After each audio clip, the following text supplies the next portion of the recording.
friends, it's UrsulasRevenge and happy Wednesday update day. Today we have some additions to the Baroness's Manor, plus a couple of deals that you might be interested in. Buckle up because there is a surprising amount of things to talk about.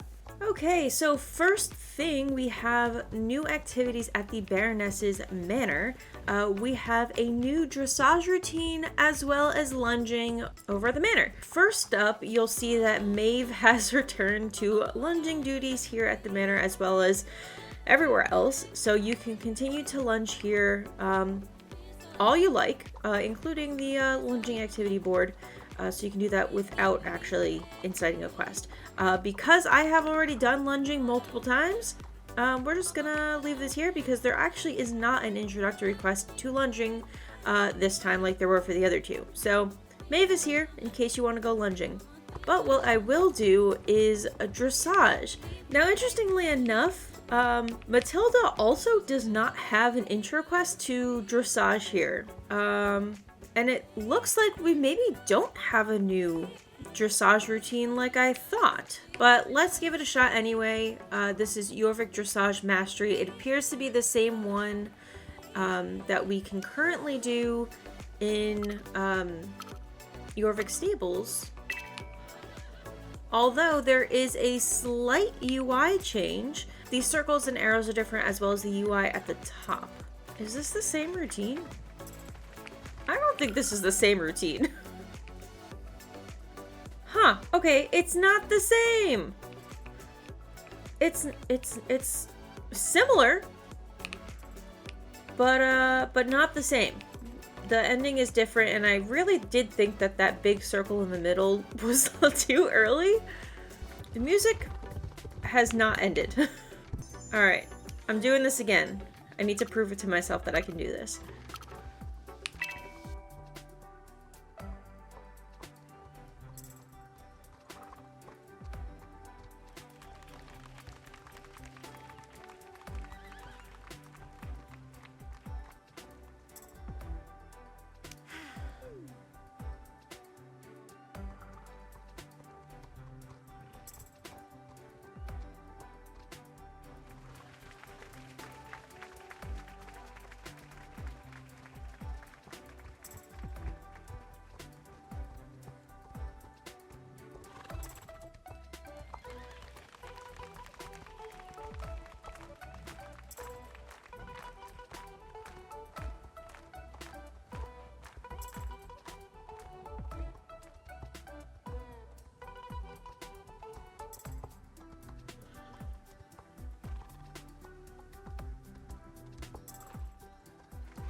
Okay, that wasn't too bad. That one actually, it had a lot of similar moves as the Jorvik Mastery and Jorvik Stables does, but the order is a little bit different, and then they have like that weavy section at the end. I don't know the technical terms. I don't ride horses.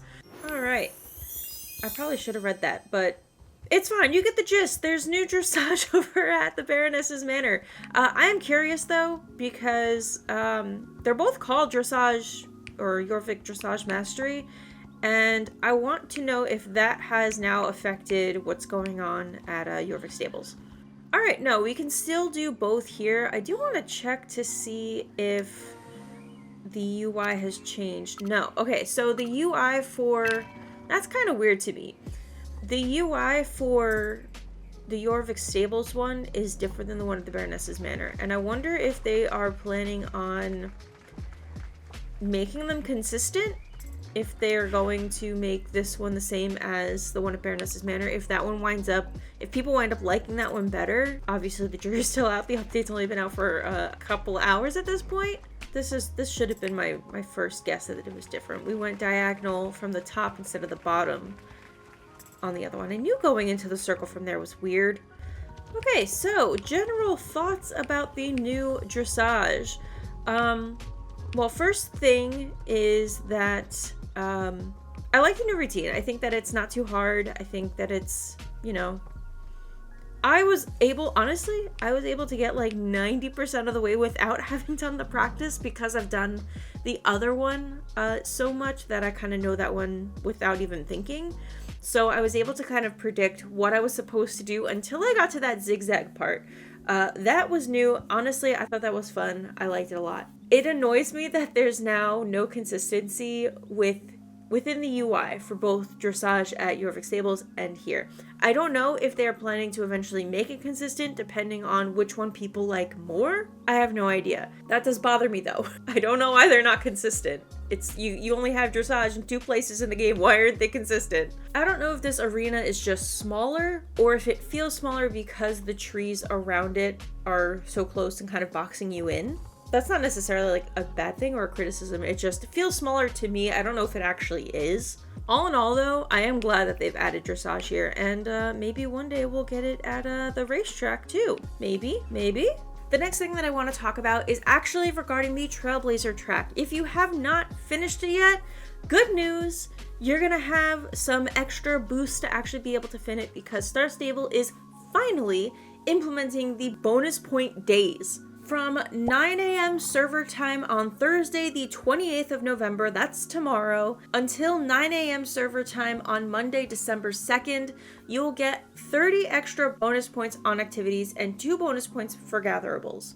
This means for every task that you do, in addition to whatever number of points you're getting, whether it's 100 points or 10 points, depending on how many tasks you've completed a day, you will get 30 additional points for every single activity, and you'll get 2 extra points for collecting light and collecting like recyclables and plants. If you still have a long way to go on your Trailblazer track, not to worry, we've got options now to maybe give you a little bit of boost to help catch you up. I'm curious why it's only going on for 4-ish days and not the whole week, just to help people finish up. I don't see what the harm in doing that is. But nevertheless, from Thursday until Monday, you will get an extra 30 points for every activity for the Trailblazer track. And as a reminder, the Trailblazer track, this is the last week.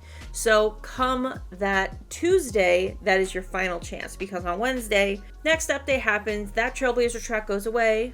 But spoiler alert, we're getting another Trailblazer track next Wednesday. So don't burn yourself out just quite yet. And last thing on that note, if you end up not completing the Trailblazer track, but you still want some items from the Trailblazer track, specifically the clothing and tack items, the items will be added to the game by the end of May next year, so you will still be able to get them in Global Shop. You'll just have to pay shillings instead of getting them for doing activities. But it's not your last chance to get them, so have no fear, the items will return. Moving on, the Bazaar is back in town. Black Friday has come early on Star Stable, and with it has brought a brand new horse bazaar with 5 horse breeds on sale. They are the Pasifino for 499 star coins, the Andalusian for 499 star coins, the Lusitano for 499 star coins, the Dutch Warmblood for 649 star coins, and the Finn horse for 499 star coins. It's worth noting that these horses each have a required player level you have to be in order to get them. It ranges from level 5 to level 9, but there is one Dutch Warmblood and one Pasifino, which are each available at level 1. And speaking of sales, I don't always mention when there are deals on Star Stable's website, but this one's actually really good. There are some special Black Friday offers on Star Stable's website. First up, we have Star Coins. It is double Star Coin weekend. So from now until December 3rd, you can get double Star Coins for the price of, I guess, single Star Coins. So for the price of 2,000 Star Coins, you'll actually get 4,000 Star Coins, and so on. If you are going to buy Star Coins, I always recommend you get them during double Star Coin weekend and not with a clothing bundle, unless you really were planning on getting that clothing bundle with the Star Coins. But truly, double Star Coins is really the only time you should be buying Star Coins.